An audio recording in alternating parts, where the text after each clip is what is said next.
أعوذ بالله من الشيطان الرجيم. بسم الله الرحمن الرحيم.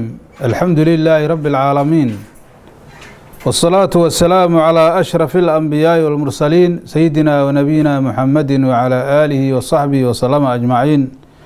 قال الله تعالى في كتابه العزيز: يا أيها الذين آمنوا كتب عليكم الصيام كما كتب على الذين من قبلكم لعلكم تتقون أياما معدودات.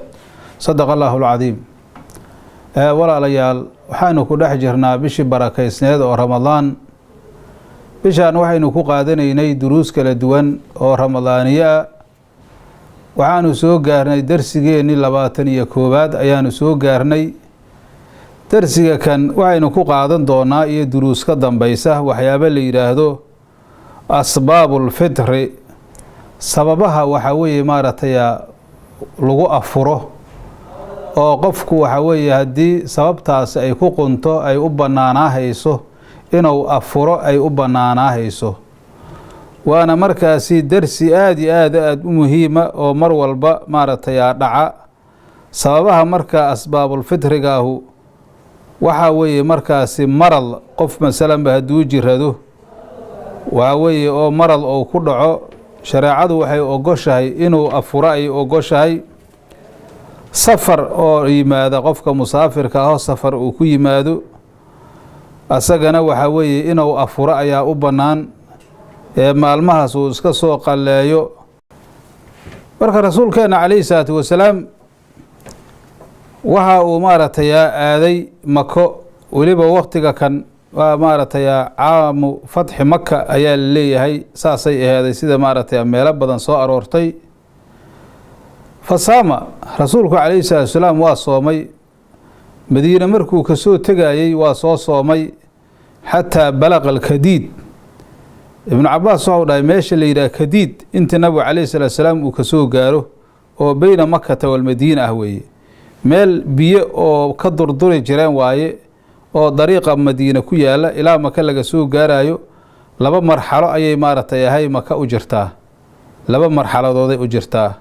waxa weeye maaragtay 48 mayl waayo labada marxalo. halkaas markii la soo gaaray suma afdara rasuulku calayhi salaatu wasalaam waa afuray. fa afdara naasu dadkii ayaguna way afureen. rasuulku calayhi salaatu wasalaam waa afuray, dadkii la socday oo musaafiriinta ahay ayaguna waa ay afureen. wa kaana saxaabatu rasuulillaahi sala allahu calayhi wasalama yatabicuuna alaxdas faalaxdas min amrihi. cabdullaahi ibnu cabaas wuxuu dhahay asxaabta nabiguna waxay ahaayeen calayhi salaatu wasalaam rasuulka inay raacayaan amuurihiisa midba middi ka dambaysa. shaygii shalay lagu raacay hadduu rasuulku calayhi salaatu wasalaam maanta uu bedelo arrintaasaa la raacayay. riwaayad kalaa waxay ahaaday wuxuu dhahay ibnu cabaas kharaja nabiyu sala allahu calayhi wasalama min almadiinati ilaa maka. rasuulku calayhi salaatu wasalaam madiine ayuu ka baxay, maka ayuu maaragtay uu tegey. maka intuusan tegin oo makow u socday fasaama xataa balaqa cusfaan. rasuulku calayhi salaatu wasalaam waa soomay ilaa meesha la yidhaahdo waadiga cusfaan la yidhaahdo uu ka soo gaarayo. waxa weeye bayna maka walmadiina weeye, maka iyo madiina ayuu u dhexeeyaa. markii halkaa uu soo gaaray suma dacaa bimaa-in, rasuulku calayhi salaatu wasalaam biyo ayuu u yeeray. ilaa waxaa ogtihiin maka in la furtay sanadkii hijriyada oo 8aad bil ramadaan ay ahaaday. haddii ilaahay yidhaahda meelo kale ugu tegi doonaa. marka rasuulku calayhi salaatu wasalaam meesha la yidhaha cusfaan markuu soo gaaray ayuu biyo u yeeray. farafacahu ilaa fiihi liyaraahu naasu fa afdara xataa qadima makata. rasuulku calayhi salaatu wasalaam biyihii markuu u yeeray ummadina ay wada fiirsanayso, afkiisa ayuu biyihii saas uu kor ugu qaaday si liyaraahu naasu dadku say u arkaan, si dadku u arkaan. fa afdara rasuulku calayhi salaatu wasalaam waa afuray xataa qadima makata ilaa maka uu ka galo. arrintaas waxay aheeday wadaalika fii ramadaan, waxay aheeday bisha ramadaan ayay aheeday. arrintaasoo bisha ramadaan ayaa lagu jiray. fa kaana ibnu cabaas yaquulu, cabdullaahi ibnu cabaas wuxuu dhihi jiray qad saama rasuulullaahi sala allahu calayhi wasalama wa afdara faman shaaa saama waman shaaa afdara ayuu dhahay. cabdullaahi ibnu cabaas wuxuu dhahay rasuulku calayhi salaatu wasalaam waa soomay rasuulku calayhi salaatu wasalaam waana afuray. macnaha waa soomay waxaa weeye markuu madiine ka soo tegaayey waa soo soonyay rasuulku calayhi salaatu wasalaam. muddo markii waddada lagu soo jiray ayuu rasuulku calayhi salaatu wasalaam waa afuray. markii afurkii nabiga markuu dhacay faman shaaa u dhahay saama, qofkii doona waa soomaayo soonkiisoo iska wadanaya.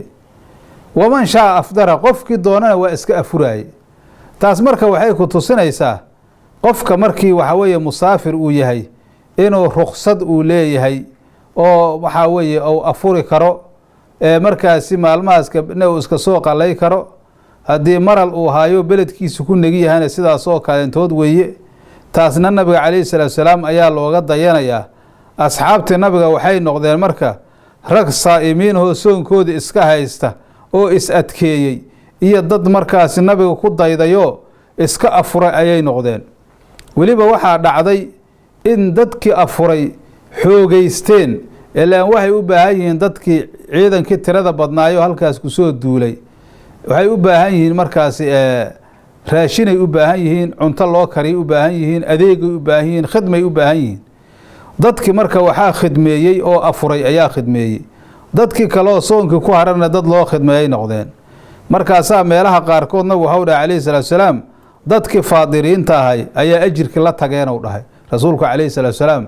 maxaa yeele ruqsay qaateen, ruqsadii markay qaateenne dadkii kaleentood oo ayagu maaragtay musaafiriinta ahay oo haddana waxa weeye saa'imiinta ahay ayay waxay noqotay inay ayaga u khidmeeyaan, saasay noqotay. xadiiskaas marka waxaa weeye bukhaari yaa wariyey, muslimna waa wariyey, abu daa-uudna waa wariyey.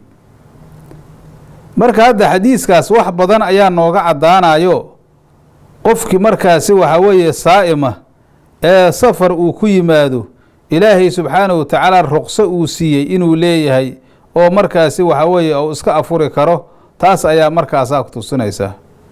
macnaha xadiiska hadda aanu soo qaadanana waxaa weeye rasuulku calayhi salaatu wasalaam ramadaan ayuu soo baxay isagoo asxaabtiisa sharaftale ay la socdaan. maka idoo in la furto la doonaayo, meesha kadiid la yidhaah ayaa la soo gaaray. markaasuu nabigu waxau arkay calayhi salaatu wasalaam waxa lucfiya oo asxaabtiisu ay ku sugan yihiin ayagoo markaa jihaadna u socda.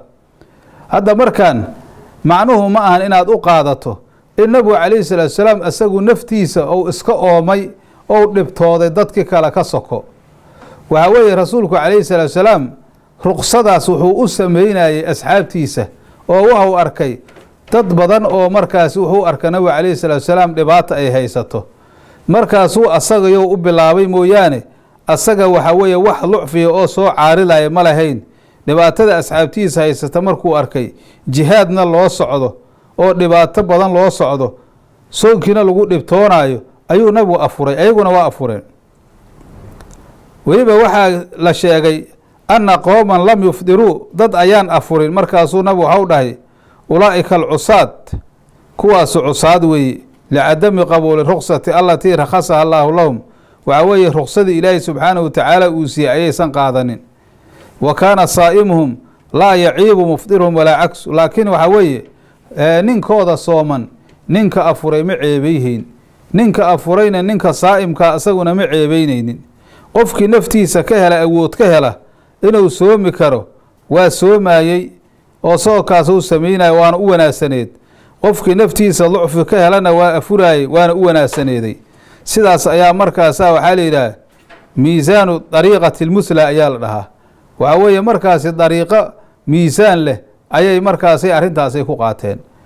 xadiiskaas marka waxaa garanaysaa in qofkii xataa inuu soomo doonayane inuu iska soomi karo.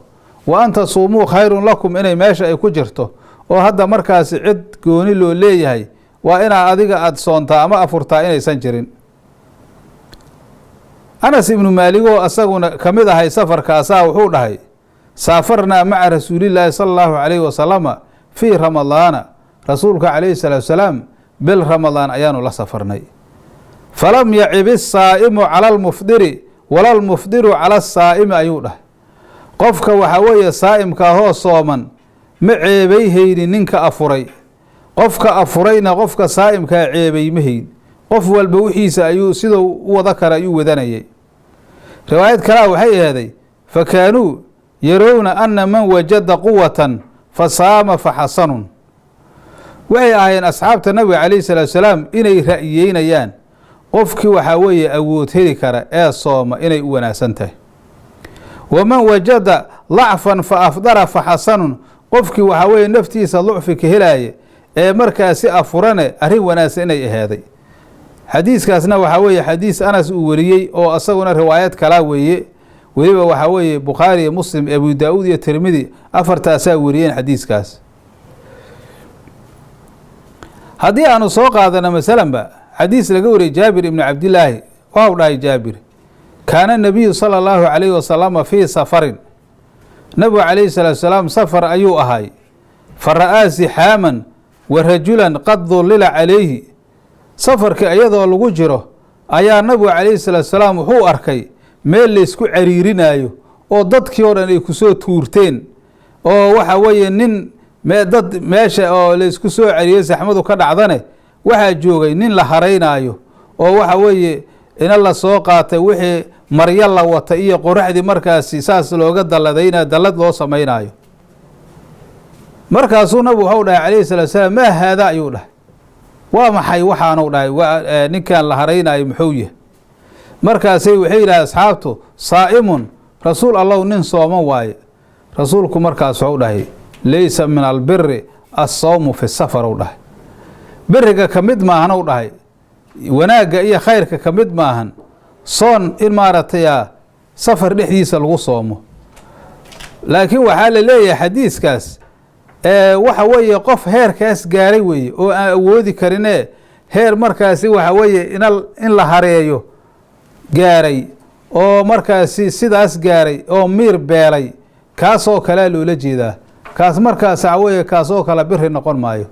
markaasuu nabigu waxau dhahay calayhi salaatu salaam laysa min albiri assawmu fi safar u dhah. qofka markaasi waxa weeye biriga helaya oo wanaagga oo u sugnaaday waxa weeye qofka awoodda iska leh ee asoo awood iska leh soomaayo weeye. laakiin qofka heerkaas gaaroo naftiisa khatartaas ay ku jirto, soonka uu soomaayo soon qalad hau noqonayaa, wax ajirana kama helaayo. marka waxaa la rabaa in la kala saaro ayaa loo baahan yahay, qofka soomaaya iyo qofkaan soomaynin. marka darsigeeni oo maaragtay 21 intaasuu noogu egyahay. hada wabilaahi towfiiq, wasalaamu calaykum waraxmat ullahi barakaatu.